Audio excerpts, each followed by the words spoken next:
ஆண்டவராக இயேசு கிறிஸ்துவின் நாமத்தில் தினமும் கொஞ்சம் கிரேக்கம் என்ற இந்த நிகழ்விற்கு அன்புடன் வரவேற்கிறேன். இன்று லெந்து நாட்களில் முதல் நாள். இன்று நாம் தியானிக்க இருக்கும் கிரேக்க வார்த்தை பிளேராவோ. பிளேராவோ என்றால் நிறைவேறுதல் என்று அர்த்தம். அதாவது முன் கொடுக்கப்பட்ட கட்டளைகளை அப்படியே சிறிதும் மாறாமல் நிறைவேற்றி முடிப்பது.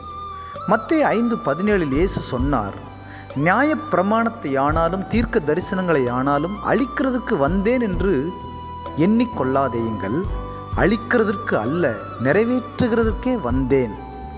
இதை இயேசு சொன்னார். இயேசு நிறைவேற்றுகிறதற்கே வந்தார். எவைகளை? நியாயப்பிரமாணத்திலும் தீர்க்க தரிசனங்களிலும் அவரை பற்றி சொல்லப்பட்ட காரியங்களை நிறைவேற்றுவதே அவரை குறித்ததான தேவ சித்தமாய் இருந்தது.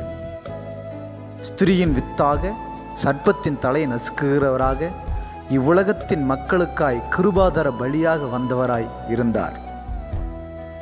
இந்த பூமியில் 3.5 ஆண்டுகள் அவர் ஊழியம் செய்த பொழுது 3/4 நாட்கள் கலிலேயாவை சுற்றிலும் ஊழியம் செய்தார்.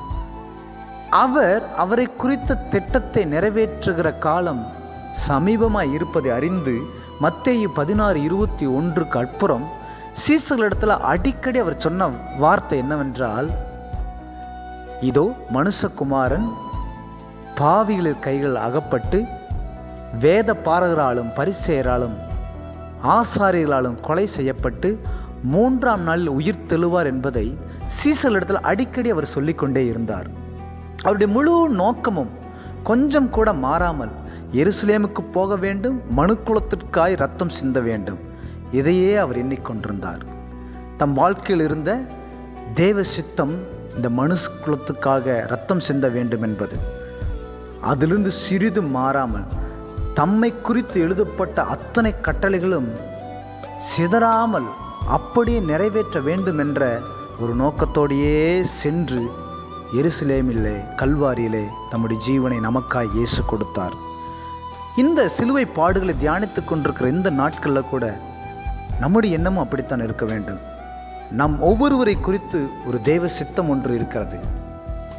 அந்த திட்டத்தை அறிந்து அதை நிறைவேற்றுகிறதே நமக்கு இன்மையிலும் மறுமையிலும் ஆசீர்வாதத்தையும் மகிமையும் கொண்டு வரும். அதைத்தான் மத்தேயு 7 கூட இயேசு சொன்னார், பரலோகத்தில் இருக்கிற என் பிதாவின் சித்தத்தின்படி செய்கிறவனே பரலோக ராஜ்யத்தில் பிரவேசிப்பானே அல்லாமல் என்னை நோக்கி கர்த்தாவே கர்த்தாவே என்று சொல்லுகிறவன் அதில் பிரவேசிப்பதில்லை. ஆகவே நம்மை பற்றிதான தேவ சித்தத்தை அறிந்து அதை நிறைவேற்றுவதை குறித்தே நாம் யோசிக்க வேண்டும். கொஞ்சமும் மனம் சிதறாமல் கவனம் சிதறாமல் தேவ சித்தத்தை நிறைவேற்ற வேண்டும் என்ற நோக்கத்தோடு ஓடி அதை நிறைவேற்றி கர்த்தருக்கு மகிமை சேர்ப்போம். ஆகவே இந்த நாளில் கூட பிளேராவோ என்றால் நிறைவேறுதல் என்ற அர்த்தம். நாமும் தேவ சித்தத்தை இயேசுவை போல் நிறைவேற்றுகளாக இருப்போம். கர்த்தர் தாம் இந்த வசனத்தின்படி உங்களை ஆசீர்வதிப்பாராக. நன்றி.